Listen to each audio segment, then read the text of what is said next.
Hello. Just adding a little prologue onto this video to say that at some point in this video I was guessing at what day this set comes out, and I got my guess wrong. In my defense, Wizards likes to release a set like 3 or 4 times. So this weekend right now, as I'm speaking, is pre-release weekend, where you can sign up at stores to play with the cards early in paper. On the 16th, the set comes out on Arena, and on the 19th is when it officially gets released to the public in paper. So those are the dates for this set, Outlaws of Thunder Junction. Okay, I hope you enjoy the video. Thanks. Hello, folks. I did this before with another set, and I thought I'd do it with this one. These are the preview images of cards from Outlaws of Thunder Junction, which is the Wild West style set that's coming out. I believe it's April 13th, 14th. It's very soon now. So I took a look through all the cards. I picked out the ones that I thought were the most interesting, and I thought I'd talk through them. So we're starting out with all the white cards. This one is called Another Round, and you'll see it's 3 mana with 2 X's, and it's a sorcery, and it's exile any number of creatures you control, then return into the battlefield under their owner's control. So what we're talking about is we're flickering everybody, all your cards. So first of all, that sounds crazy. It's 3 mana to flicker all your creatures, or as many as you want. And then repeat the process X more times. So if you pay 1, 2, 3, 4, 5 mana, you can do it twice. If you pay 4, 5, 6, 7 mana, you can do it 3 times. That just seems insane. So for somebody who's got a lot of those like enter the battlefield, flicker type abilities in your deck, this is brutal. This is a wild card. Moving on to Aven Interrupter.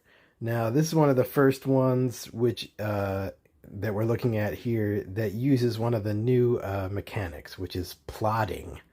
So when you plot a card, you pay a certain amount to exile it, and then on a future turn, you can play that card for no mana cost.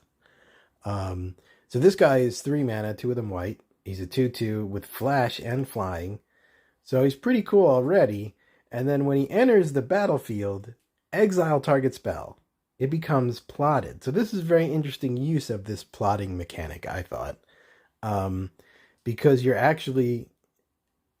playing this as an interrupt, as someone is like casting a spell on you. You play this guy to steal that spell, throw it into exile, but you're making it plotted, which means the other player will be able to play that spell on a future turn. But then, furthermore, it says spells your opponents cast from graveyards or from exile cost 2 more to cast. So this is similar to other white spells from the past that would allow you to like slow your opponent down by saying, okay, that spell you just played, you don't get to play it right now. You'll have to play it later, and you'll have to pay more. But I thought it was a really interesting way to do it with the plot mechanic. So I thought this was an interesting card. This one is pretty wild. So this is another one of the new types and mechanics for this set. So this creature is a mount, and you can saddle it. So saddle is something that's sort of like vehicles with crewing. You tap any number of other creatures you control with total power, whatever the number is. In this case, it's saddle 2. And this mount becomes saddled until end of turn. So the thing is that, unlike a vehicle, this creature is always a creature and can always attack, just like any other creature. But if you saddle it, it has some other special ability. So in this case, whenever it attacks while saddled, you put a +1/+1 counter on each other creature you control. And then you gain 1 life for each of those creatures. That's wild. Now, it is a high cost for this guy. He's 6 mana. But like, if you've got a deck where you've filled out the battlefield with a bunch of little guys, and then you bring this guy out, and you can saddle him, and then suddenly everybody gets huge. I don't know. It seems pretty cool to me, especially for an uncommon. Caim Jumper, I thought this guy was fun too, because he comes in, and if the opponent controls more lands than you, you can search your library for planes, and then if he still has more lands, you can do it again, which I thought was pretty wild. This guy, this is another one, crazy amount of value for, this is a 2-mana creature. He's a 2/3 with flying. If you control 5 or more untapped lands, so first of all, you do have to have at least 5 lands down when you play this guy, and he can be plotted, so they could be, you could only have 5 and still play him because he wouldn't cost you anything. He comes in with 2 +1/+1 counters and lifelink. That's crazy for only 2 mana. I mean, you have to set things up before you play it, but that's wild. This one I thought was fun just for the flavor of it, which is it's high noon and 2 mana, and then nobody can play more than 1 spell each turn. So it's like a showdown. You're each like 1 spell each, and then you can pay 5, sacrifice it, and it deals 5 damage. You can just shoot somebody down to any target. I thought that was kind of cool, and it was interesting too that it's white. The cost for putting the spell out is white, but then it's red cost to sacrifice and use its ability. I thought that was interesting too. This one I just thought was funny. It's a holy cow. Holy cow. 3 mana 2/2 with flash flying, and when it enters the battlefield, you gain 2 life and scry 1. So it's not like it's a common. It's not like super amazing, but it's just funny. I just like the holy cow thing. This one is nuts. So this is a mythic. It's 3 mana. It's a creature 2/4. Whenever you cast a creature spell, choose one. Create a 1/1 colorless gnome artifact creature token, or create a token that's a copy of target artifact token you control. Crazy. Everybody with their token decks is going to want this guy. That's just wild. And here's another mechanic from this set that's interesting, which is Spree, which is like a modal card, basically, except you have to pay an additional cost for at least one of these things, but you can pay as many as you want. And this one I felt like was insane, and in fact, I even think it might be a misprint or something, because you only have to pay 1 to put it out, and then you have to pay at least 1 more to do at least one of these things. But one of them is put a +1/+1 counter on each creature target player controls. That only costs 2 mana to do that? That's nuts. It seems nuts to me. I don't know. And then you can pay an extra 1 to blow up somebody's artifact and an extra 1 to blow up an enchantment. And you could do all of that if you want. And that's only 4 mana to do all those things. That just seems insane to me. And this is an uncommon. It's not even rare. Just wild. I don't know. I really seriously wonder if they like misprinted those costs, because that just doesn't seem right to me. So here is Sheriff of Safe Passage. A 3 mana, he's a 0/0 because when he enters the battlefield, he gets a +1/+1 counter. He gets at least 1. And then he gets an additional counter for each other creature you control. So if you got a bunch of creatures down, this guy could come out and be huge. And what helps that is that you can plot him for only 2. And then, wait until some future turn when you've got a bunch of guys out, and then just he appears suddenly, and he's a gigantic creature. So that's pretty cool. This one is nasty. Now, it makes sense that this one is so much about like the Wild West and outlaws and heists and stealing. So a lot of the mechanics are like about stealing from your opponent. So this one is you may cast target instant or sorcery card from opponent's graveyard without paying its mana cost. So you pay 4 mana and you can just steal any instant or sorcery card from that your opponent has played. If that spell would be put into their graveyard, exile it instead. But it also has Cipher. So Cipher I had to look up. I was not familiar with this mechanic, but it basically means that you can like embody this ability in a creature, and then whenever that creature does damage to an opponent, you basically can play this card again, which is crazy. That seems crazy to me, and really probably incredibly frustrating. to play against, because of course, it's a blue card, so of course it's frustrating. That makes sense. This one is crazy, so it's only 4 mana, and it's whenever you cast an outlaw spell, copy that spell. An outlaw is a new like creature. I don't want to say type. It's kind of like a group of types that they've grouped together under this word outlaw. And on a future card that we run into, we'll see what all those types are. But definitely people are going to be building some really nasty outlaw decks, I think, because they have a lot of cool abilities around outlaws. And this is crazy. It's just like you put one out and boom, you got an extra one. This one is another crazy one. Esoteric Duplicator. It's an artifact. It's also a clue, which means you can pay 2 and sacrifice it to get a card. But whenever you sacrifice Esoteric Duplicator or another artifact, you may pay 2. If you do, at the beginning of the next end step, create a token that's a copy of that artifact. That's weird. That mechanic is strange to me. So you're sacrificing something, but then you can pay 2 and get it right back.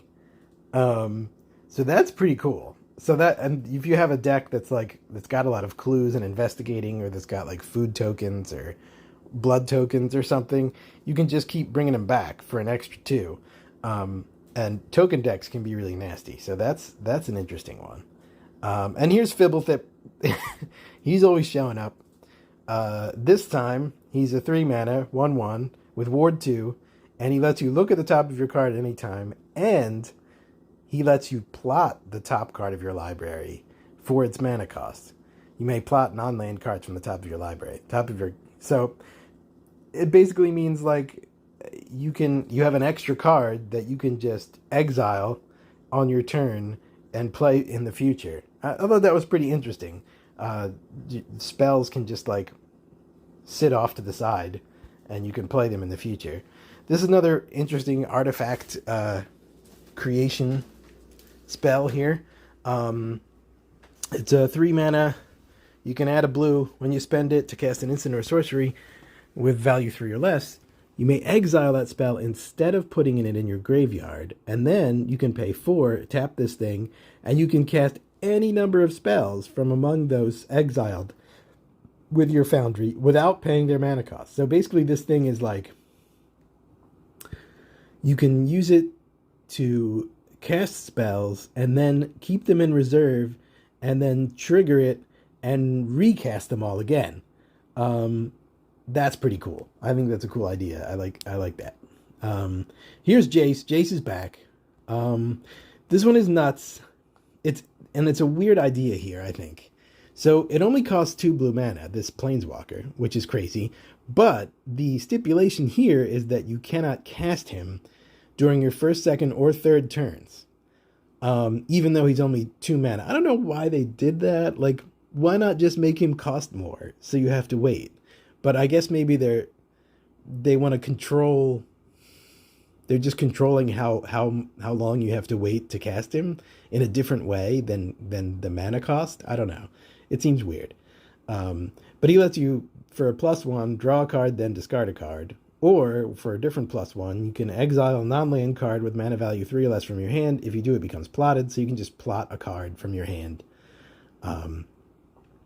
And then for his big ability, until end of turn, whenever you cast a spell, copy it. You may choose new targets for the copy. So at least it's not a like emblem that lasts forever. He's not like that powerful. But that's pretty nasty. He can just copy spells. He's an interesting one. That's an interesting Planeswalker, gotta say. Here's Outlaw Stitcher. So this is a card, 4 mana, 1/4. You can plot him, and whenever he enters the battlefield, you get a 2/2 blue and black zombie rogue creature token, and then you put 2 +1/+1 counters on it for each spell you've cast this turn other than the first. So that's kind of a weird description there, and it's a little confusing, but the point is you can plot this guy. So you can pay 5 at one turn, and then wait until some future turn when you've cast a bunch of spells, and then bring him out, and then he'll create this giant zombie, which it's pretty wild. I think that's an interesting one, an interesting use of plot. This guy's fun. For a common, it's only 2 mana, 1/2. Whenever you cast your second spell, he gets a +1/+1 counter, and he can't be blocked that turn. He seems pretty nasty for a common to me. Here's another spree spell. It's only 2 blue, and then you can pay to either... You can exchange control of various different things for your spree here. So this is pretty wild. So you could like maybe have a crappy little token or something and swap it for some gigantic horrible thing that your opponent has. So that's very interesting, and it lets you exchange artifacts, enchantments, and it's 2 of each. 2 creatures, 2 artifacts. Oh no, they're just saying exchange control of one of yours with one of theirs. But still, pretty powerful card. Here we go with Simulacrum Synthesizer. This is 3 mana. Sorry about my dog in the background. When this guy comes in, you scry 2. Whenever another artifact with mana value 3 or greater enters the battlefield under your control, create a 0/0 colorless construct artifact creature token. With this creature gets +1/+1 for each artifact you control. So obviously this is for a big artifact deck. And every time you bring in another artifact, you get more creatures, and they're bigger. So that's pretty nasty. This one is really nasty too. This is another thieving card. So this is a 4 mana 3/3 with flash and flying. When they enter the battlefield, exile target spell and opponent controls. So you're essentially sort of countering someone's spell, but whenever Smirking Spelljacker attacks, if a card is exiled with it, you may cast the exiled card without paying its mana cost. So you're not just countering their spell, you're stealing it, and you get to play it back. That's nasty. Talk about annoying blue players. There you go. And here's another just wild card. And this one is 2 mana. Legendary Artifact, the Key to the Vault. Whenever equipped creature, so you have to equip it. It's a piece of equipment for 3. You have to equip for 3. Deals combat damage to a player. Look at that many cards from the top of your library. You may exile a non-land card from among them. Put the rest on the bottom of your library. You may cast the exiled card without paying its mana cost. So you get, like, every time this creature attacks with this thing equipped, you can cast a free spell from the top of your library. Depending on how much damage you've done with the creature. So, damn, that's nasty. And here's another nasty one. Another nasty artifact, blue spell, the Worldwalker Helm. If you would create one or more artifact tokens, instead create those tokens plus an additional map token. And then also you can pay to and tap this to create a token that's a copy of target artifact token you control. So there's another one for your token decks. It can just keep generating copies of tokens and getting you more tokens. Tokens. So that one's pretty wild. This is another one for your Outlaw deck that I thought was pretty cool and pretty powerful. So you've got 3 mana and an X. Return X target Outlaw creature cards from your graveyard to the battlefield. So first of all, only 4 mana to bring back a creature from the graveyard to the battlefield is pretty good. And then you can pay 5 mana to get 2. You can pay 6 mana to get 3. I mean, that's wild. They just come right back. That's a nasty one. This one I thought was interesting. Binding Negotiation for 2 mana. Target opponent reveals their hand. You may choose a non-land card from it. If you do, they discard it. Okay, that's, standard. Make them discard a card. But it says, otherwise, you may put a face-up exiled card they own into their graveyard. This is an interesting mechanic that I think is in response to the plotting mechanic. So if they've got a card exiled that they're waiting to play on a future turn, you can play this and just get rid of it. Throw it into their graveyard. That's interesting to me. And here we are with a land enchantment for 4. This it lets the land generate 2 mana of any color. But you have to spend the mana only on outlaw spells or outlaw abilities. And whenever you cast your first outlaw spell each turn, you draw a card and you lose 1 life. Another great one for an outlaw deck. Okay, now here's, is this Giza or Giza? I'm not sure how to say the name, but sorry, old old Magic players who will make fun of me for that. But I love this. I love the art on this card, first of all. I love the wanted poster concept, and then I love that she looks absolutely insane. Like, that is just pure crazy in her eyes. She's a 4/4. She costs you 5 mana. She has Ward 2 and pay 2 life. And skeletons and zombies you control get +1/+1 and have menace. So that's pretty nasty right there. And then also, whenever you commit a crime, so this is another mechanic from this set that I'll explain in a second, create 2 tapped 2/2 blue and black zombie rogue creature tokens. This triggers only once each turn. So that's nuts. So you got a skeleton zombie deck with her. She's going to power up all those skeletons and zombies. And whenever you commit a crime, so commit a crime is whenever you target an opponent or something they control with a spell. That counts as committing a crime. And now attacking them does not count as committing a crime, which I thought was a little weird. But basically you just have to target them with a spell. Something, a card in their graveyard, something they control, them. And then you get 2, and they're 2/2, but she gives them +1/+1 and menace. So you're getting 2 3/3 menace creatures every time you do that. That's crazy. She is crazy. Okay. This one is also nuts. So this is a 4 mana Greed's Gambit, an enchantment. When it enters the battlefield, listen to this list of things that you get to do. Excuse me. You draw 3 cards. You gain 6 life. You create 3 2/1 black bat creature tokens with flying. What? However, things get bad after that. At the beginning of your end step, you have to get rid of one of those cards. You have to lose 2 life, and you have to sacrifice one of those creatures. So it's like you get a bunch of stuff, but then you have to give up a lot of it. And then, if your opponent gets rid of this enchantment, when Greed's Gambit leaves the battlefield, you have to discard 3 cards. You have to lose all 6 of that life that you gained, and you have to sacrifice 3 of your creatures. So that's why it's called Gambit, Greed's Gambit. Like you're grabbing a bunch of stuff, but then you lose a little bit of it, and then you have the potential to lose all of it. So that's a really interesting one, I thought.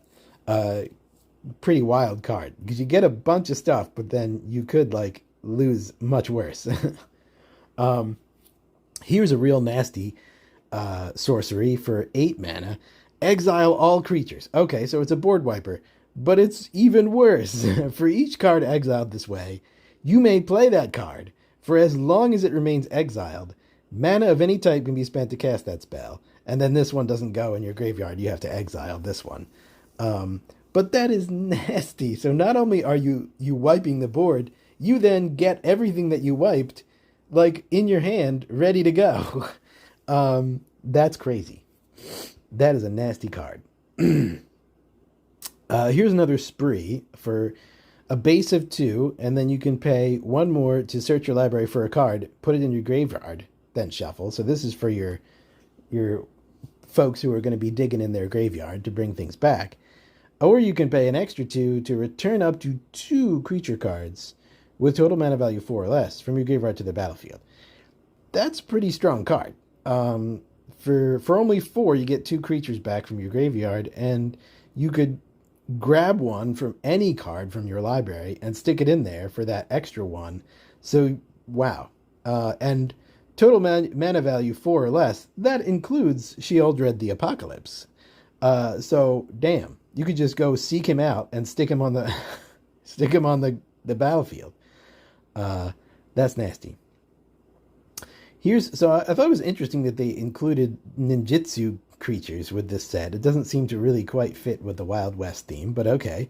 This guy is 6 mana, 5/4 with ninjutsu 4. Whenever 1 or more creatures you control deal combat damage to a player, create a treasure token and manifest the top card of that player's library. So he gives all your creatures this ability. Whenever they damage the player, you get a treasure token and you get an extra creature. You steal a card off the top of the player's library and it becomes a 2/2 creature. That is wild. This guy's a rare, and he does cost you the 6 mana. The 6 mana is tough, but then you could just ninjutsu him in for only 4, and sneak him in and then immediately get that ability of his. Get that treasure token and manifest the person's library. So that's a pretty strong one. This guy's pretty wild too. So he's only 2 mana, 1/3 Death Touch. Whenever Servant of the Stinger deals combat damage to a player, if you've committed a crime this turn, so remember, if you've targeted your opponent somehow, you may sacrifice him. If you do, search your library for a card. Put it into your hand, then shuffle. So any card that lets you just search your library for any card is super powerful to me, I feel like, in this game. Because you're just taking away the randomness of it, which is that you can just go and get the card you want. And that it only costs you 2 to get this guy down. And you just got to hit your opponent with him. And then you can sacrifice him and bam, you get any card you want. That seems pretty powerful to me, but... Alright, this one I just like the reference here. Shoot the Sheriff for 2. Destroy target non-outlaw creature. So this is what outlaws are. An assassin, a mercenary, pirate, rogue, or warlock. Any creature with one of those types is considered an outlaw. The funny thing about this is you're killing someone who's not an outlaw. You're killing the sheriff, and then in the flavor text here it says, "Now where's that deputy?" I enjoyed that. Here's Tiny Bones. Tiny Bones to pickpocket. I like this guy. He's only 1 mana. He's a 1/1. He has Death Touch. Whenever he deals combat damage to a player, you may cast a non-land permanent card from that player's graveyard, and mana of any type can be spent to cast that spell. Dude, that's nasty. And then only costs 1 mana to get this guy out. And you can just, like, steal cards from your opponent's graveyard. That's wild. Now we're moving into red. So here's Calamity, Galloping Inferno. This is another mount that you can saddle for 1, but he costs 6 to get out. But he has haste and 4/6. Whenever he attacks while saddled, so remember that's like you have to tap somebody who's at least power 1. Choose a non-legendary creature that's saddled at this turn. Create a tapped and attacking token that's a copy of it. What? Sacrifice that token at the beginning of the next end step. Repeat this process once. I thought that part was wild. So not only do you get to create a token copy who's attacking with you and you throw away at the end, you get to do it again. Yeah, that's pretty powerful. And I assume something I was thinking about, I mean, it says saddle 1, but I guess you can just tap as many creatures as you want. So you can create copies of all kinds of creatures. Just have them all saddle them at once. And then have, like, token copies of all of them attacking. That's nuts. This is a nasty card, I think. Here's another nice nasty red one. X and 2 red. Cataclysmic Prospecting deals X damage to each creature. For each mana from a desert spent to cast the spell, create a tapped treasure token. So that they're bringing back the desert land type, and so there are some cards here that benefit from doing having a lot of deserts in your deck. So this is an interesting one. So you're hitting everybody, and you're also getting treasure tokens. Pretty cool stuff. This one I like because there's a matching card for this one. So this is Cunning Coyote. There's a Roadrunner that I'm going to show you later on. So they got the Coyote and Roadrunner. This guy is a 2 mana for 2/2 with haste. When he enters the battlefield, another target creature you control gets +1/+1 and gains haste until end of turn. And you can plot him for 2.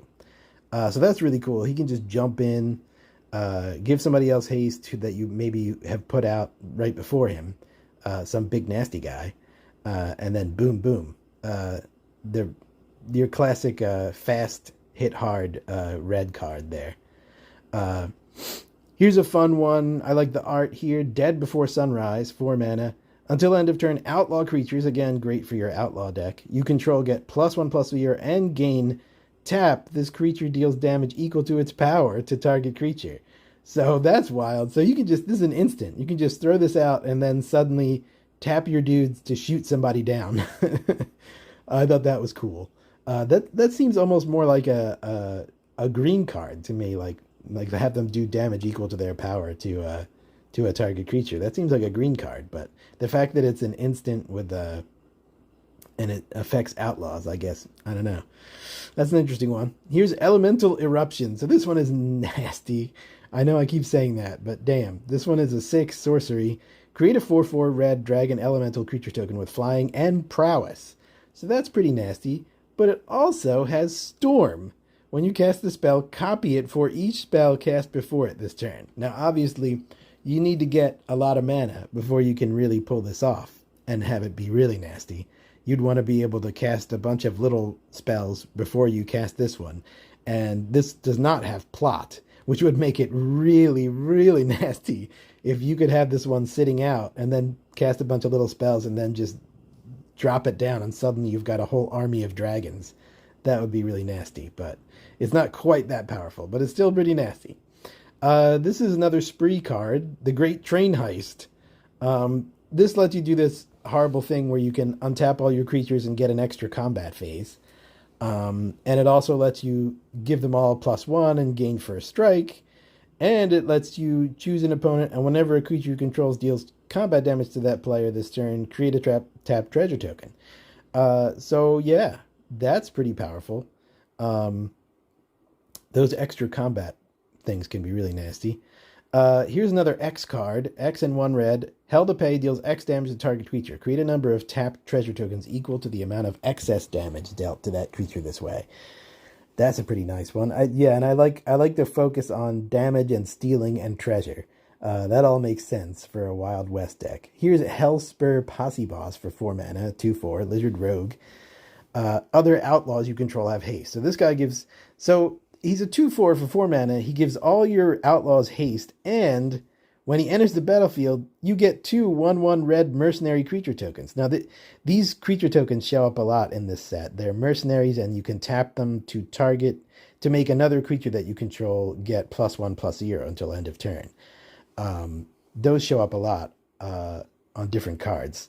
But I just thought that was a lot of value for this, for 4 mana, to get this guy who gives everyone haste, and then you get 2 extra little guys with him. Pretty nasty. Here's Longhorn Sharpshooter for 3. He's a 3/3. He has reach. And I thought the interesting thing about this guy is you can plot him for a little bit more. You can spend 4 to plot him. And when you plot him, he does 2 damage. So they actually have, during the plotting, it does something. It does 2 damage to any target. I thought that was really cool. Here's another interesting... She looks like a pirate to me, but apparently she is a berserker. Whenever you commit a crime, create a tap treasure token. So whenever you target somebody, you get a treasure token.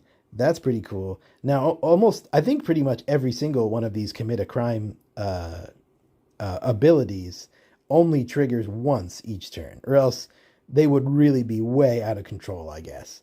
But I wonder if it seems like there should be a way to if that's always going to be the case, maybe you could use fewer words to say this, but I don't know. Anyway, she also lets you sacrifice 3 treasures to create a 4/4 red scorpion dragon creature with flying and haste. Wow, that's powerful. So that's pretty cool. Pyic Charge for 5 mana. Discard your hand, then draw 4 cards. So that could be really handy in late game. And then for each card discarded this way, creatures you control get +1/+0 until end of turn, and you can plot this one. So you could like set yourself up to do this later, and then when you've got like a crappy hand, you throw it away, and all your creatures get much stronger and like charge ahead, and you get 4 new cards. Pretty cool. This one I thought was fun just for the flavor of it. It's only 1 mana instant, and it gives one of your creatures +1/+1 and first strike, but it also takes away first strike and double strike until end of turn from all your opponent's creatures. So it's like you're just making sure that you get the quick draw, you get the first shot in. I thought that was kind of neat. And here is Reckless Lackey for 1 mana, 1/2. So this was another one where I thought you're just getting a lot of value for 1 mana here. First strike, haste, 1/2 for only 1 red mana, and you can pay 3 and sacrifice him to draw a card and create a treasure token. Just seems like he's got a lot going on for only 1 mana. Pretty cool guy. And here's the Roadrunner to go with the Coyote. Obviously, it's a bird. It's a 2 with 2/2. It has haste, and I really love this, protection from coyotes. That coyote is not getting the Roadrunner. And you can also pay 3, and he can't be blocked this turn, except by creatures with haste. Which reminds me of the little gingerbread cookie guy from an earlier set. but it costs you a little bit more to do it this time. I guess because it's a 2/2. But that's a pretty cool card, and I just love the flavor of it, the Roadrunner and Coyote thing. Here's another fun spree card. Return the favor for 2 red, and then you pay an extra 1, and you can copy an instant, sorcery, activated ability, or triggered ability, and then choose new targets for the copy. And because this is an instant, I guess you could just copy someone else's spell, and use it on somebody, use it on them, or you can change the target of target spell or ability with a single target, which is really crazy. So if somebody's trying to cast a spell on you, you play this, and suddenly it turns around and hits them instead. That's pretty cool. I like that one. And it does seem a little weird that it's a red card. It seems like it should be at least one of those reds should be blue. This sounds like the annoyingness of blue, but I don't know. Here's Rodeo Pyromancers. 4 mana for a 3/4, and whenever you cast your first spell each turn, you get 2 red.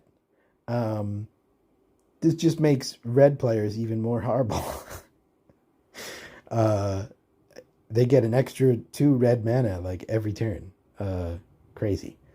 Here's Slickshot Showoff for 2 mana. Again, this was another one where I felt like you're getting a lot of value here. You're only paying 2 mana. You get a 1/2 with flying and haste, and whenever you cast a non-creature spell, he gets +2/+0 until end of turn. And you can also plot him for 2 and have him jump in later with haste and flying. And yeah, pretty cool. Smoldering Stagecoach. I thought this was an interesting vehicle. Smoldering Stagecoach's power is equal to the number of instant and sorcery cards in your graveyard. So this is like one of those red-blue decks where you want to be casting tons of instant and sorcery spells. Whenever Smoldering Stagecoach attacks, the next instant spell and the next sorcery spell you cast this turn each have Cascade. That's wild. So if you shoot off a bunch of spells and then you attack with this guy and you can shoot off a bunch more spells. Crazy. Take for a Ride for 3. This has flash as long as you've committed a crime this turn. This is an interesting use of the commit a crime mechanic. Gain control of target creature until end of turn. So what I thought was interesting about this, that's kind of a classic red ability to just steal one of your opponent's creatures for a turn. But you could do this on their turn because it has flash if you've committed a crime that turn. And that seems wild to me. So they're attacking you, and you could suddenly steal one of their creatures. That'd be crazy. Here's the Territory Forge for 5 mana. When Territory Forge enters the battlefield, if you cast it, exile target artifact or land. So you can exile an artifact or a land for 5 mana, and then Territory Forge has all activated abilities of the exiled card. Whoa. The interesting thing here is that it doesn't say exile it until this card leaves the battlefield. That's just exiled. And also you're stealing its abilities. So that's pretty wild. Now we're getting... So here's Bristly Bill, Spine Sower. This is a 2 mana 2/2. What makes him interesting is landfall. Whenever a land enters the battlefield under your control, put a +1/+1 counter on target creature. Now that could be really nasty, especially with decks I've seen lately in Standard where people dump all their lands in their graveyard and then bring them all back at once. You could make a giant creature there. But what makes it even worse is that he has an ability, 5 mana, and double the number of +1/+1 counters on each creature you control. Wow. Yeah.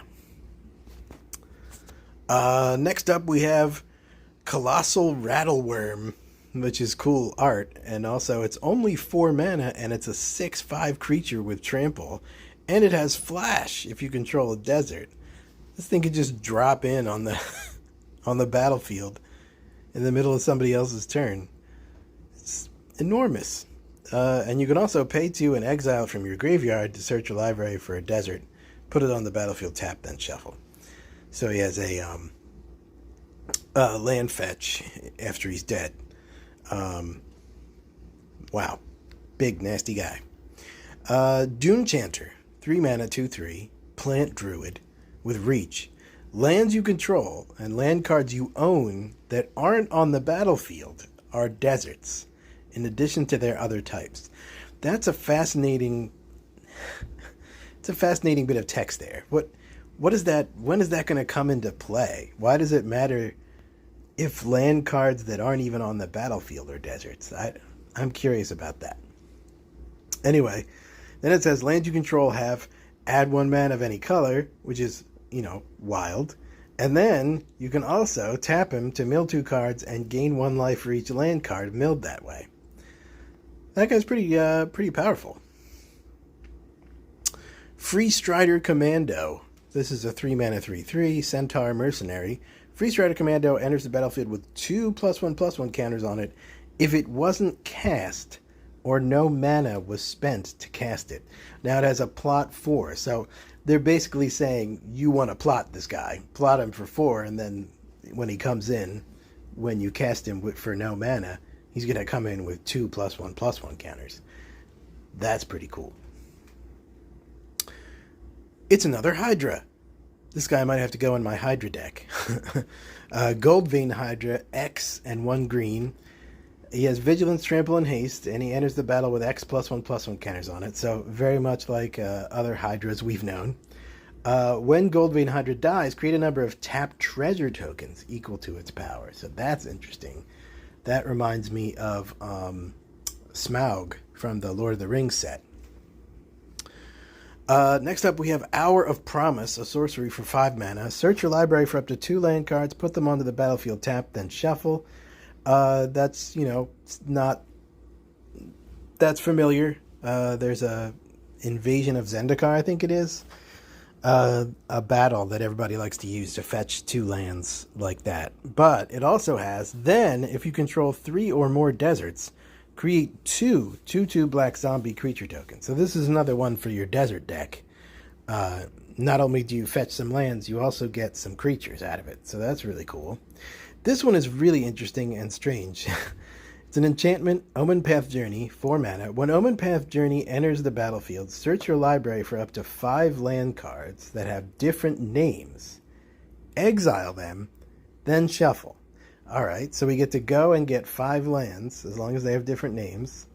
But they get exiled, and then, at the beginning of your end step, choose a card at random, exiled with Omen Path Journey, and put it onto the battlefield tapped. Very strange. So you're basically getting, you're getting 5 lands, but you're getting them at, a distance. You have to wait for them. Each turn, at the end of your turn, you'll get an extra one tapped. That's just a fascinating way to get more lands. I haven't seen a card like that before. This guy is nasty. Orinary Tumblewag, a Brushwag mount. So this is another mount. At the beginning of combat on your turn, put a +1/+1 counter on target creature. This guy's a 2/2. So we've definitely seen a creature like that before. There's a white creature. I forget what his name is. That's very useful. But he even has another ability, which is whenever Orinary Tumblewag attacks while saddled, double the number of +1/+1 counters on target creature. That's wild. We definitely got some great cards in here for your counter decks. Lots of counters. Here's Railway Brawler. For 5 mana, you get a 5/5 Rhino Warrior with Reach and Trample, and whenever another creature enters the battlefield under your control, put X +1/+1 counters on it, where X is its power. Plot. You can plot this guy for 4. So if I understand this correctly, basically every creature that you put out while this guy's out is doubled. Their power and toughness are doubled. That's crazy. I mean, it'll take a while to get him out. Well, not with green. With green, it only costs you 5 mana. What? You'll probably have 5 lands with green in the first 3 turns. So yeah, that's wild. And plus, you can just plot him for 4. You don't even need the 5. You just wait an extra turn, and out he comes for nothing. Oh, I like this one. Mainly because of the use of the word varmints. Also, I love creature token decks, and this is great for a creature token deck. So it's 4 mana, create X 2/1 green varmint creature tokens, where X is the number of creature cards in your graveyard. So if you've got like a mill deck, a deck where you've got a dumping a bunch of stuff in your graveyard, you can whip this out at the end, and suddenly there's a ton of varmints everywhere. And what's even better is you can plot it. You can pay just 3 ahead of time and wait until your graveyard fills up, and then activate it. So that's cool. Here's Sandstorm Salvager, 3 mana, 1/1. Now, why is a 1/1 3 mana? Well, check out her abilities. When Sandstorm Salvager enters the battlefield, create a 3/3 colorless golem artifact creature token. So you're getting a bigger creature when you put her down. And then also, she's got 2 tap, put a +1/+1 counter on each creature token you control. They gain trample until end of turn. So this is another great card for a creature token deck.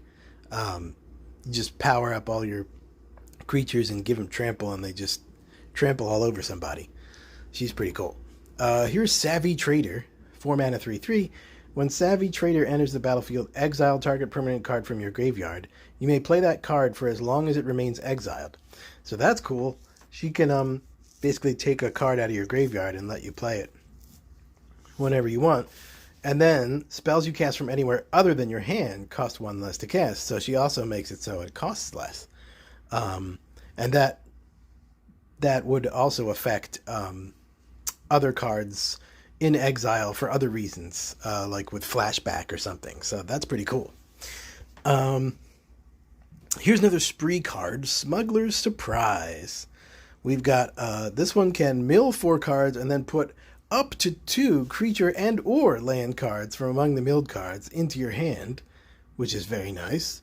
And then, or you could pay 5 mana and you get put up to 2 creature cards from your hand onto the battlefield. So if you were able to get enough mana to do those 2 in sequence, you could just like pull a big creature out of the top of your deck and then stick it right on the battlefield.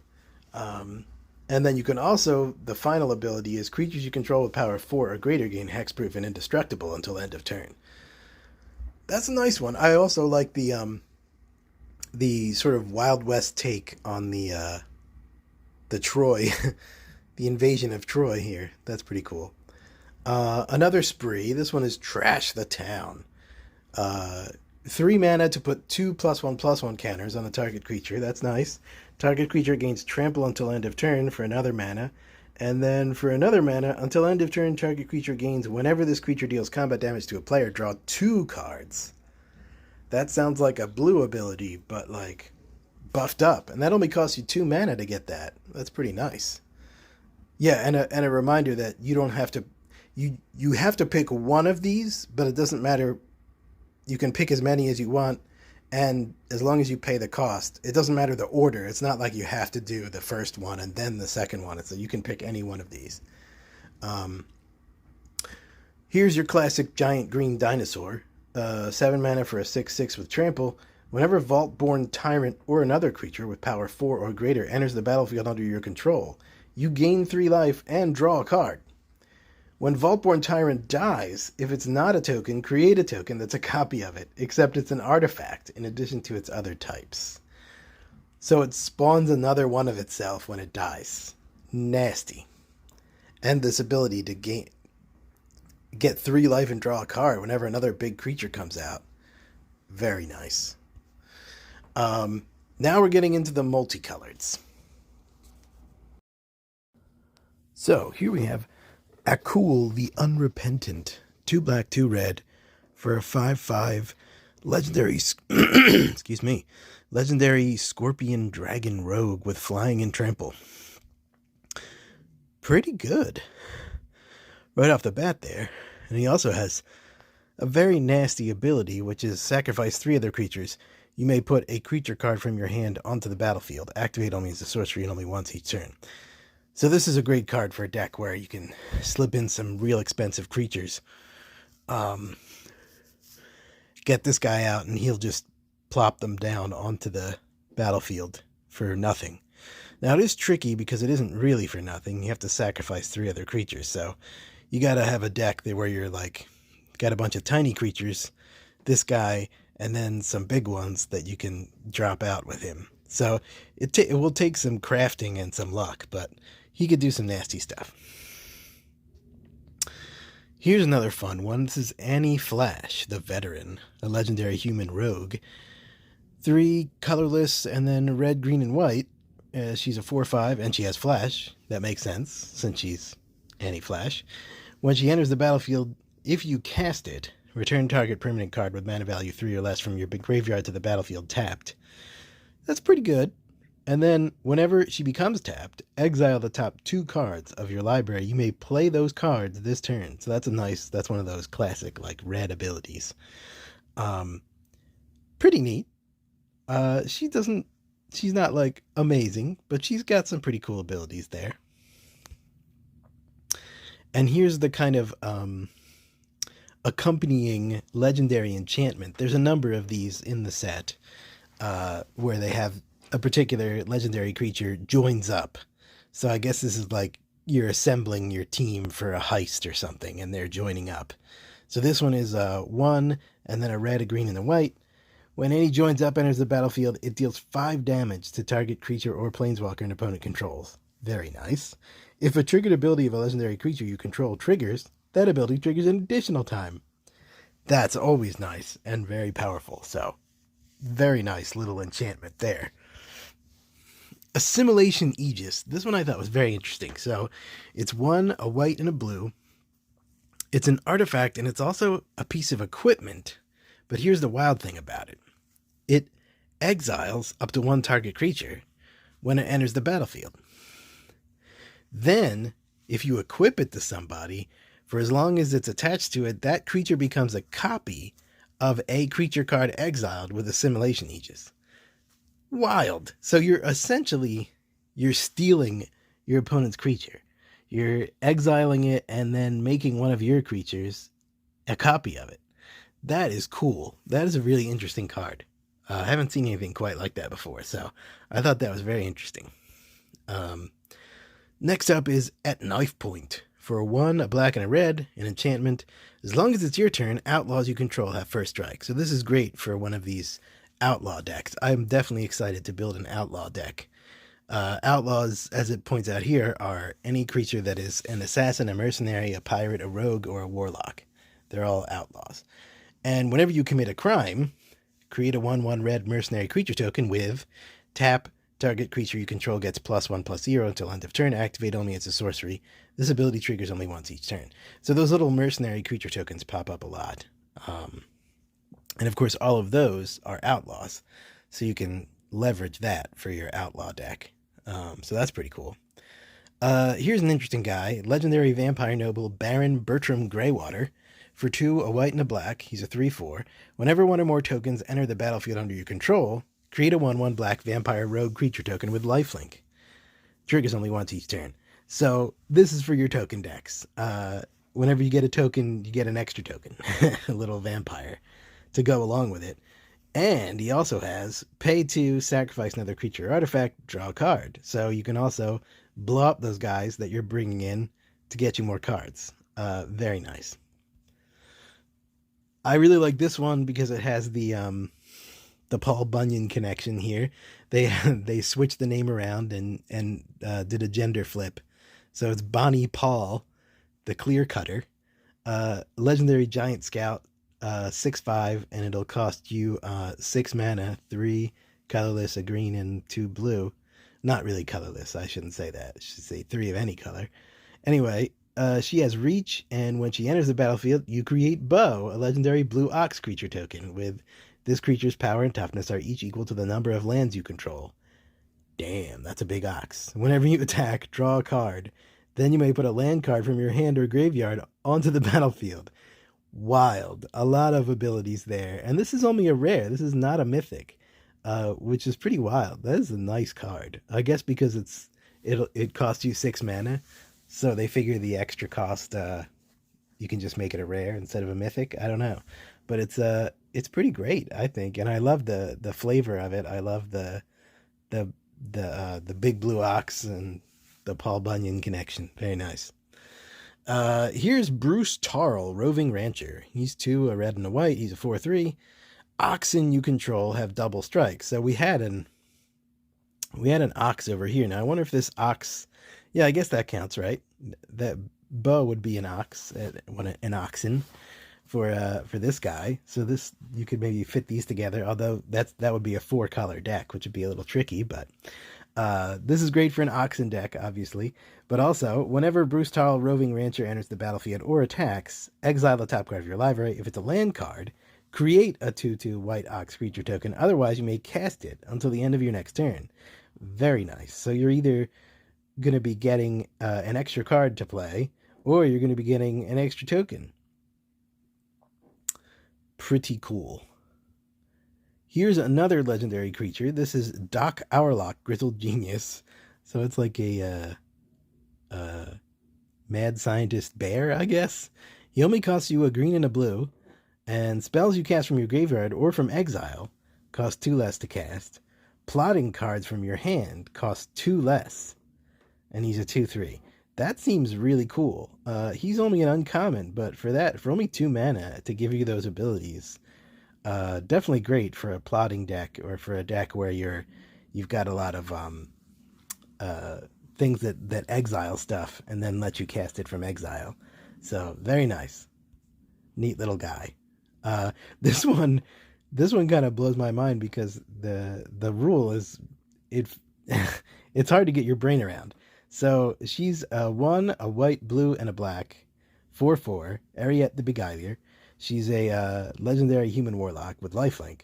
Whenever an aura you control becomes attached to a non-land permanent an opponent controls with a mana value less than or equal to that aura's mana value, gain control of that permanent for as long as that aura is attached to it. That is hard to follow. But yeah, basically you want to like stick auras on your opponent's stuff, and then you can grab control of it. Given these conditions, which is that the mana value is less than or equal to the aura's mana value, that's a kind of tricky to pull off, I feel like, because most auras that you attach to an opponent's creature are not. Opponent controls a mana value less than or equal to. Yeah, most auras that you attach to your opponent's creatures are only going to cost like 1 or 2, probably. So you're only going to get control of the really tiny creatures that your opponent controls, but could still be good. It's cool to steal creatures. Any time you can steal creatures from somebody is very helpful. Here's a weird one. I've seen this one around the internet. People have been fascinated by this one. Felix 5 Boots. He's a 2, black, green, and blue, a 5/4, legendary Ooze Rogue. He has Menace and Ward 2. If a creature you control dealing combat damage to a player causes a triggered ability of a permanent you control to trigger, that ability triggers an additional time. So it's another trigger doubler, in this case specifically having to do with combat damage. Could be very powerful. You'd have to build a deck around him. You have to make it carefully build it, I think. But yeah, could definitely be a powerful card. And those trigger doublers are always popular and powerful, so. Okay, here's Girid, Mirror of the Wilds. Costs you a red, a green, and a white for a legendary human shaman who's a 3/3. Lots of 3s here. 3/3/3/3. He has haste, and non-token creatures you control have tap. Create a token that's a copy of target token you control that entered the battlefield this turn.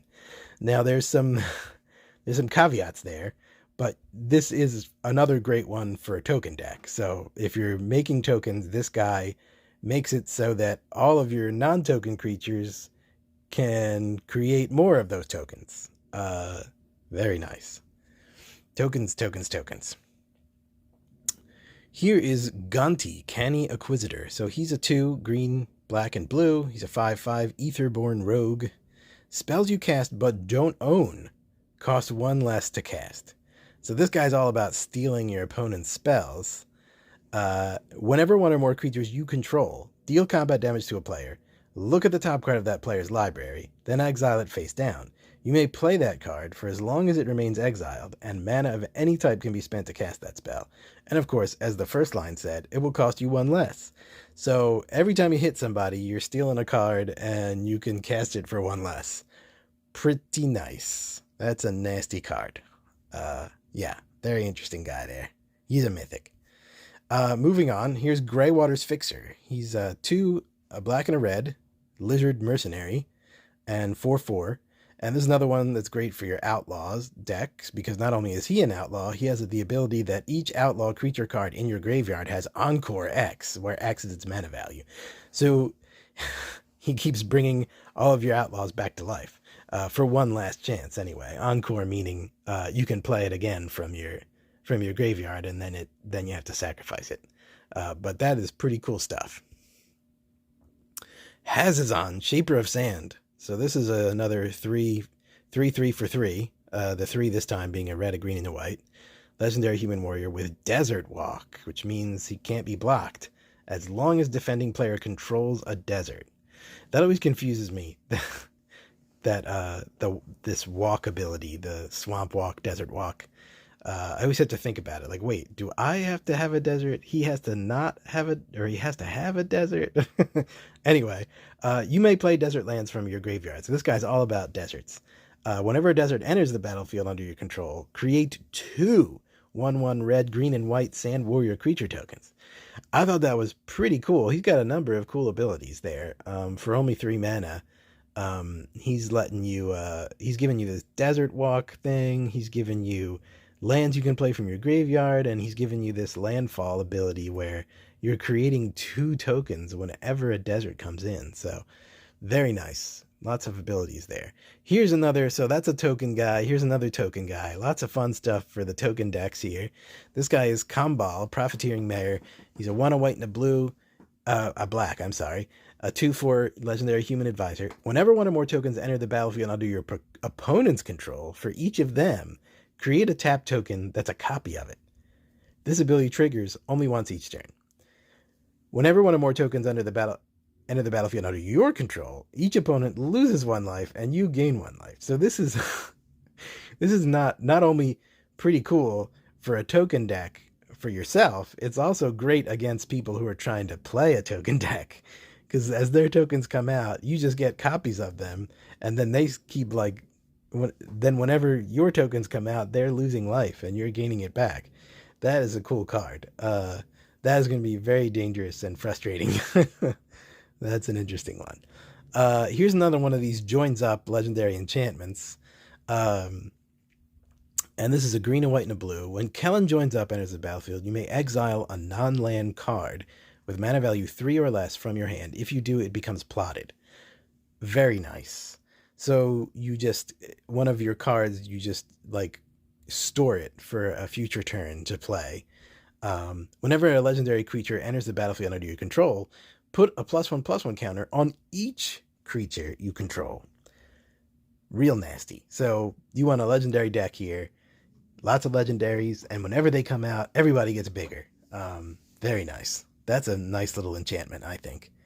And here is the corresponding legendary creature. This is Kellen the Kid.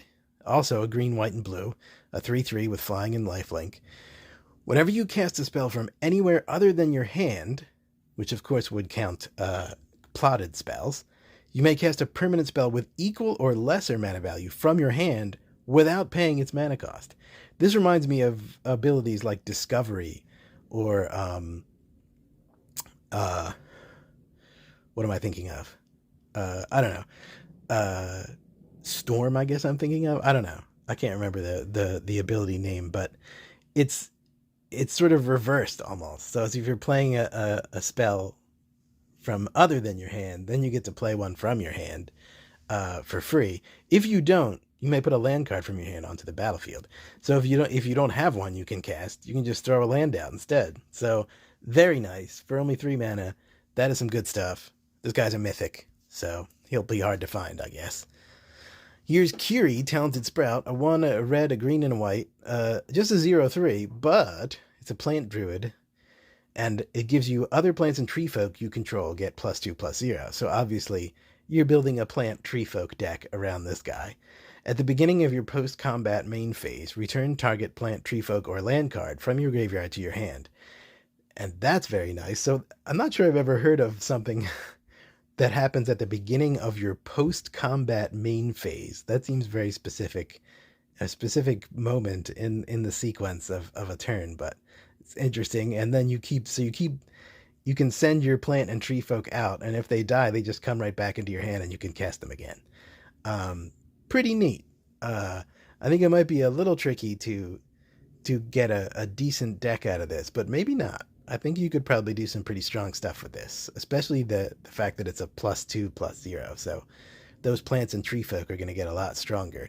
And treefolk are generally pretty strong anyway. So yeah. Here's another fun one.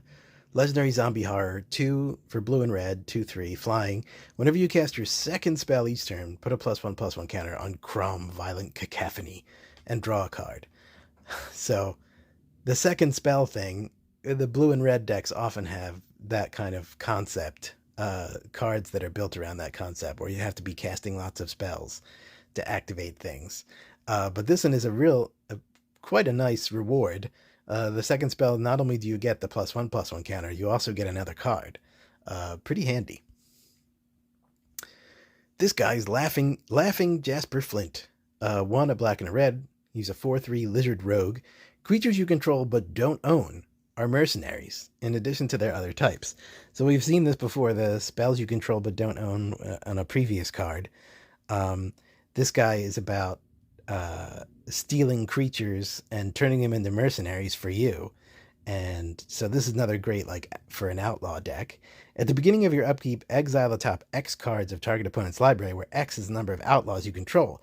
Until end of turn, you may cast spells from among those cards, and mana of any type can be spent to cast those spells. So there's, he gives you that,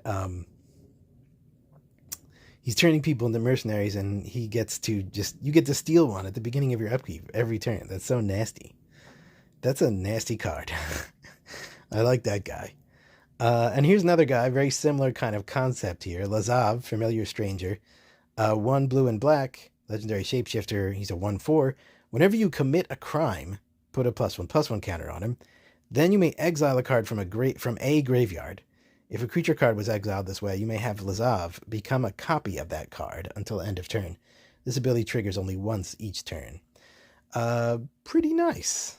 Whenever you commit a crime, he gets bigger, and then you can steal a card. You can pull back a card either from your graveyard or from somebody else's and turn him into a copy of that guy.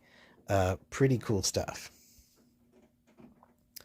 Here's Lila, Undefeated Slickshot, a 1, a blue and a red, a 3/3, with prowess. Whenever you cast a multicolored instant or sorcery spell from your hand, so you're going to want to pack your deck with a blue and red multicolor instant and sorcery spells, obviously. Exile that spell instead of putting it into your graveyard as it resolves. If you do, it becomes plotted.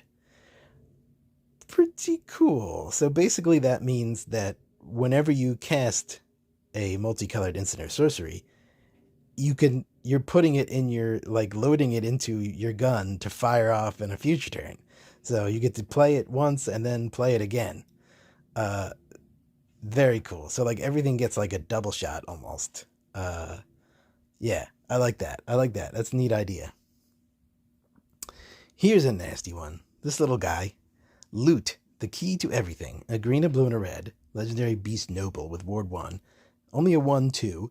But at the beginning of your upkeep, exile the top X cards of your library, where X is the number of card types among other non-land permanents you control. You may play those cards this turn. So giving you a lot of other options for stuff you can play, as long as you have a very varied amount of, varied in terms of types of things that you've got. Interesting card. I can see how people could do some nasty stuff with this one.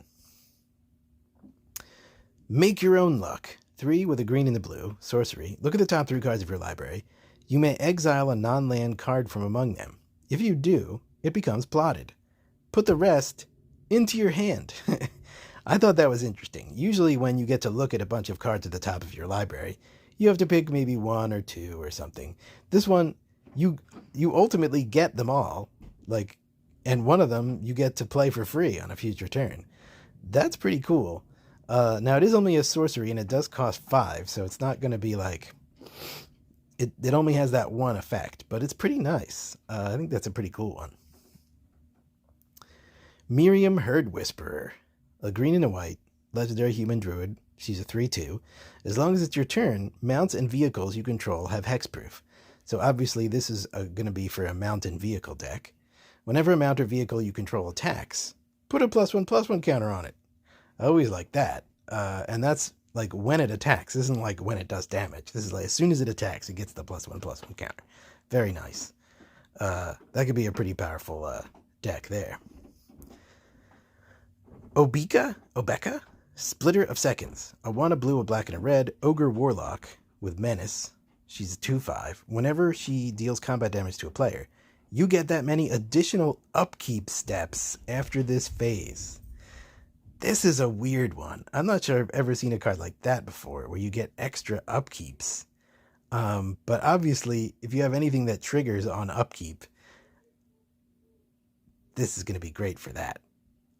You can just keep having more upkeeps, and it keeps happening, whatever that triggered ability is. So anything that like doubles or triples your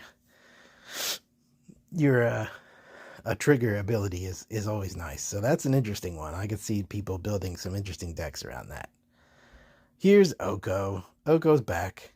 Oko the Ringleader, 2 green and the blue, legendary planeswalker. He starts out with 3 loyalty tokens. At the beginning of combat on your turn, Oko the Ringleader becomes a copy of up to 1 target creature you control until end of turn, except he has hexproof. Give him +1 loyalty counter. You get to draw 2 cards. If you've committed a crime this turn, you have to discard 1. Otherwise, you have to discard 2. Yeah, pretty nice. You're getting 2 new cards every turn, and you have to churn them, but you have to churn fewer if you commit a crime. And committing a crime isn't that difficult to do, so... -1, you get a 3/3 green elk creature token, and -5 for each non-land permanent you control. Create a token that's a copy of that permanent. That's crazy. That's just crazy. For -5, you only have to get 2 more loyalty tokens than you started with, and you can trigger that, and suddenly you've got double of everything. That's wild. That is pretty cool stuff.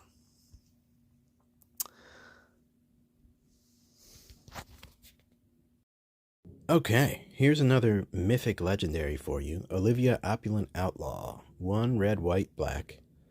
3/3. Legendary vampire assassin. So she is a rogue. Not a rogue, an outlaw, excuse me. She has flying and lifelink, and whenever 1 or more outlaws you control deal combat damage to a player, create a treasure token. Very nice. Again, great for an outlaw deck. And then, furthermore, you can pay 3 and sacrifice 2 of those treasures and put 2 +1/+1 counters on each creature you control. Activate only as a sorcery, of course. Wow. Lots of +1/+1 counters going on in this set. That's powerful stuff. Here's a good one if you hate playing against token decks. Pest Control, a white and a black, and it destroys all non-land permanents with mana value 1 or less. It also has cycling too, which is nice. Yeah, that's going to be nasty against somebody gets like a big horde of tokens and is ready to destroy you, and then you just play this and they're all gone. Okay, here's another one of these joins up legendary enchantments. This one is 3, a black and a red, and this is about Rakdos. Rakdos joins up. When Rakdos joins up, enters the battlefield, return target creature card from your graveyard to the battlefield with 2 additional +1/+1 counters on it. Very nice ability. Now, this is an enchantment, so that means that, besides that initial ability, it also has, whenever a legendary creature you control dies, Rakdos joins up, deals damage equal to that creature's power to target opponent. Very nasty. A great black-red card. That's gonna cause trouble. Here's Riku of Many Paths, a green, a blue, and a red, a 3/3 legendary creature, human wizard. This one is confusing to me. There's a lot of modal spells in here, thanks to the spree, um, uh, uh, I forgot words. Um, Mechanic, that's the word I was looking for. So this one deals with those modal things. Whenever you cast a modal spell, choose up to X, where X is the number of times you chose a mode for that spell.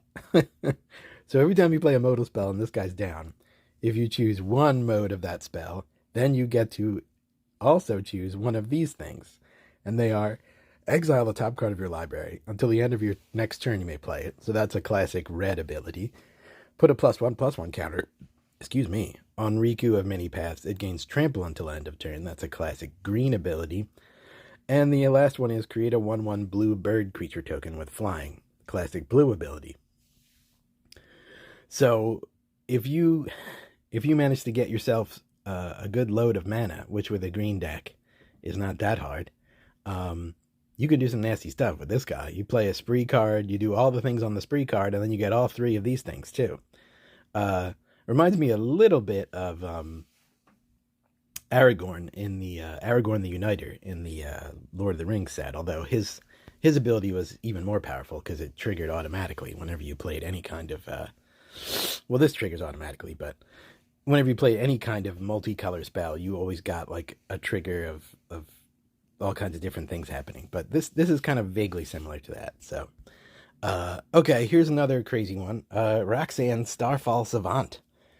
3, a red and a green. She's a 4/3 legendary cat druid. Whenever Roxanne Starfall Savant enters the battlefield or attacks, create a tapped colorless artifact token named Meteorite with, when Meteorite enters the battlefield, it deals 2 damage to any target, and tap to add 1 mana of any color. That is pretty cool. When she comes in, you get this thing that instantly hits anything for 2, and then it sits around and lets you add a mana of any color. That's like a 3 mana value, even more than 3 mana. That's like at least a 3 mana value card that just pops in whenever she attacks or enters the battlefield. And then besides that, whenever you tap an artifact token for mana, add 1 mana of any type that artifact token produced. So not only do you get this thing that's giving you a mana of any color, because of her ability, it gives you an extra mana. Very powerful stuff. Now, these cards that give you lots of mana that also cost lots of mana kind of bug me, because it's like, well, I already had to get a lot of mana to get here, to get these 5 mana to play this card. But once you get that 5 mana, you're just going to have tons of mana coming in, basically. So, yeah, pretty powerful stuff. She's only a rare, not a mythic, so that's cool. Here's another guy, Satoru the Infiltrator. I don't know if I'm saying that right. He's a human ninja rogue. He only costs you a blue and a black, and he's a 2/3, and he has Menace. Whenever Satoru the Infiltrator and or 1 or more other non-token creatures enter the battlefield under your control, if none of them were cast, or no mana was spent to cast them, draw a card. So this guy is great for your plotting kind of deck, with lots of plotting, because obviously when you plot something, you're casting it for no mana. And of course, there are other abilities that let you play cards without casting them or without spending mana. So you can build a deck around this guy pretty easily, I think. Here we go. It's Selvala, Eager Trailblazer. She's 2 green and white, a 4/5, a legendary elf scout with vigilance. Whenever you cast a creature spell, create a 1/1 red mercenary creature token with tap. Target creature control gets +1/+0 until end of turn. Activate only as a sorcery. So you get a mercenary creature every time you cast a creature spell. Very nice. A classic kind of green ability, because your green decks tend to have lots of creature spells in them. So every time you get a creature, you get an extra creature. And also, you can tap her to choose a color and add 1 mana of that color for each different power among creatures you control. So you're also talking about having a lot of varied creatures with different powers, so you can get lots of mana to do even more things. Pretty cool stuff. She's a mythic. Tai Joaquin, Perfect Shot. Only a red and a white. She's a 2/3. Human mercenary. So because she's a mercenary, she's an outlaw. Whenever a source you control deals non-combat damage to a creature equal to that creature's toughness, draw a card. So with this character, what you want to do is do exactly the right amount of damage to creatures to kill them. which is really interesting because a lot of cards, a lot of red cards especially, reward you for doing more than enough damage, and then the excess damage gives you some bonus. But in this case, what you want to do is hit him for exactly. And there's another ability here that helps you to do that.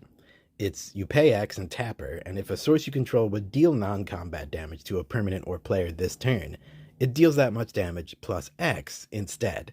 So you can just pay mana to cover the difference of damage so that you can get that card draw, so you can trigger her other ability. So that's pretty interesting. And I like the name, Perfect Shot. So that's the flavor here. It's like she gets the perfect shot to kill them exactly, and then it helps you out. Here's another interesting fellow, a dwarf warlock named Vihan Goldwaker. He's a red, a white, and a black, a 3/3. A lot of 3/3s in here. Other outlaws you control have vigilance and haste, so this is again great for an outlaw deck. At the beginning of combat on your turn, you may have, this is wild, you may have treasures you control become 3/3 construct assassin artifact creatures, in addition to their other types, until end of turn. Now, because they're assassins, they're also outlaws, so that means all of your treasures, every combat, turn into 3/3 outlaws with vigilance and haste. That's insane. It seems insane to me. I mean, you could build such a nasty deck with this guy, I think. Just got to get cards that let you generate treasure tokens, and you're off to the races. You have a giant army of creatures, like, very quickly. Unfortunately, they can't protect you by blocking, because it's only at the beginning of combat, and then until end of turn, that they become creatures. But, still, powerful stuff. And then if you don't need them as creatures, you can spend them to get other stuff. So, very cool stuff. Here's another joins up legendary enchantment. This one is for Vraska. It's a black and a green. When Vraska joins up, enters the battlefield, put a death touch counter on each creature you control. So that's wild right there. You're giving all of your creatures death touch for good, basically, unless somebody can take that counter off somehow. Whenever a legendary creature you control deals combat damage to a player, draw a card. And all your legendaries give you this draw a card whenever they hit somebody. Nice stuff. These legendary enchantments, these joins up enchantments are really cool. And here's the corresponding character for that enchantment. This is Vraska, the Silencer, who you'll remember is a planeswalker in other sets. As a creature here, she's a 1 black and green 3/3, another 3/3, a legendary Gorgon assassin. So again, she's an outlaw. She has death touch, and whenever a non-token creature an opponent controls dies, you may pay 1. If you do, return that card to the battlefield tapped under your control as a treasure artifact with the regular treasure thing. Tap to sacrifice and add a mana of any color, and it loses all other card types. So this is interesting because as a planeswalker, she had an ability to transform other people's creatures into treasure tokens that continued to belong to them. And here, it's if you kill one of your opponent's creatures, you can steal that creature and turn it into a treasure token. Sort of, it's interesting. It's very similar to her ability, but a little bit shifted around. Here's another crazy guy. You need a lot of mana to play this guy. He's a 5, a red, a green, and a white. So you're talking 8 mana to get him down. A legendary human ranger. He has 6/6. This spell costs 1 less to cast for each land card in your graveyard. Okay, so he's not going to be that expensive if you've got a bunch of like sacrifice lands that you can throw away, or if you've got you've been milling them for some other reason. And then whenever Yuma Proud Protector enters the battlefield or attacks, you may sacrifice a land. If you do, draw a card. So this is definitely a sacrifice land deck that you would then have to have probably one of those cards that bring your lands back from the graveyard. I've seen those a lot in Standard lately. So this could boost up one of those decks. Those decks are nasty enough as it is, but this guy can make it much worse because he also has, whenever a desert card is put into your graveyard from anywhere, create a 4/2 green plant warrior creature token with reach. So as you're sacrificing and milling your deserts, they're generating these creatures for you. Pretty neat stuff. Pretty interesting. And now we get into the colorless cards, finally. So this is Bandit's Haul. It's a 3 mana artifact. Whenever you commit a crime, put a loot counter on Bandit's Haul. This ability triggers only once each turn. Then you can always tap this guy to add a mana of any color, so it's a classic mana-generating 3-mana artifact. But it also has 2 tap, remove 2 loot counters from Bandit's Hall, draw a card. So as you're committing crimes, you're getting these loot counters, and then you can spend them to draw cards. Pretty cool stuff. This is a nice card. This has some real value to it, I think. Here's another fun one. The Boombox. Costs you 2 mana artifact. You pay 6 and tap it, sacrifice it, to destroy up to 1 target artifact, up to 1 target creature, and up to 1 target land. Pretty nasty. Now, it's a little expensive to use that, and you only get to use it once, but you can kill 3 things at once with it. And one of them is a land, which isn't something that, isn't an ability that comes up that often, really. So, yeah, pretty wild stuff.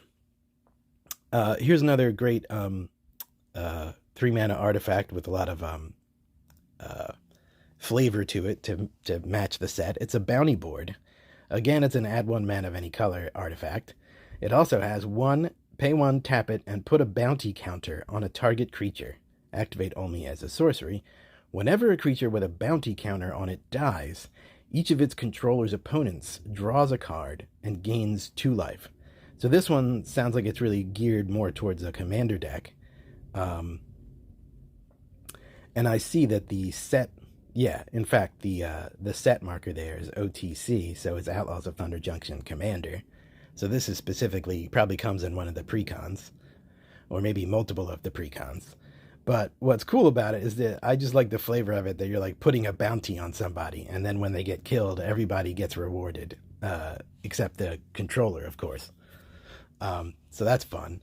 Here's another fun one, also from the Commander decks. Dream Thief's Bandana costs you 2. You equip it for 1. And whenever a equipped creature deals combat damage to a player, look at the top card of their library, then exile it face down. For as long as it remains exiled, you may play it. And mana of any type can be spent to cast that spell. Another stealing card. Pretty cheap for what it does. It only costs you 2 to get down and 1 to equip, and then if you hit anybody with it, you can just steal their cards. Very outlaw kind of a card. Very nice. This one is already, as I understand it from online, getting a lot of buzz, and people are already like spending a lot of money to like, or planning to spend a lot of money to get it. It's pay 3. Oh, I see. This has a BIG mark in the bottom left. So this may not even be a card that's specific to this set. I didn't realize that when I was trying to keep specific to this set here when I went through these. But anyway, it's an indestructible artifact that costs 3. An equipped creature gets +3/+3 and has vigilance, and it has tap, sacrifice this creature, add 3 mana of any 1 color. Equip for 3. It's not really that cool. I mean, it's pretty cool. I don't know. It's pretty good, but it is kind of expensive because you got 3 to put it down, 3 to equip it. But it does give the creature that +3/+3 and vigilance, and then being able to just dump him to get an extra 3 mana whenever you want is very nice. Here's another of these swords, and this is another BIG card. I'm not sure what that stands for, but I'd have to look that up. But this is I love these swords, these powerful 3 mana swords. I have a couple of these that I keep in my I tend to keep in my sideboards. This one lets you Sword of Wealth and Power. Equipped creature gets +2/+2 and has protection from instants and from sorcery. So usually these swords give you protection. This sort of version of these swords give you protection from particular colors. In this case, it actually gives you protection from particular types of cards, which is interesting. And whenever a equipped creature deals combat damage to a player, you get a treasure token. When you next cast an instant or sorcery spell this turn, copy that spell. You may choose new targets for the copy. Powerful stuff. And it is a mythic. So here's another really cool artifact. And again, this is the BIG set tag down the bottom there. Transmutation Font for 5. It's an artifact. Tap to create your choice of a blood token, a clue token, or a food token. Then you can pay 3, tap, and sacrifice 3 artifact tokens with different names, and search your library for an artifact card, put it onto the battlefield, then shuffle. And that's a sorcery. Pretty cool stuff. Obviously something for an artifact deck, and especially an artifact deck where you're generating lots of tokens. Probably you want a lot of like investigate creatures. You want vampires who are generating blood tokens. But yeah, cool stuff. And the rest of the cards I have in here are just these multicolor cards. And I thought they were interesting because they're deserts, which is the type that they're based, a lot of cards are based around. And also, they actually do damage to the opponent, which is interesting. Usually, you can like have them deal damage to you to keep them untapped or something. I've seen lands like that, but this is interesting. They come in, they're going to be tapped when they come in, but when they come in, they deal a damage to your opponent. So that's pretty nice. And we've got, you know, all the different combos: red and white, red and green, green and white, blue and red, black and green, white and black, black and red, white and blue, green and blue, blue and black. And then here's a fun, fun meme to finish things out. So it took me much longer than I thought it would to get this video done. And let me just finish by saying thanks for watching, and come back again soon. Bye.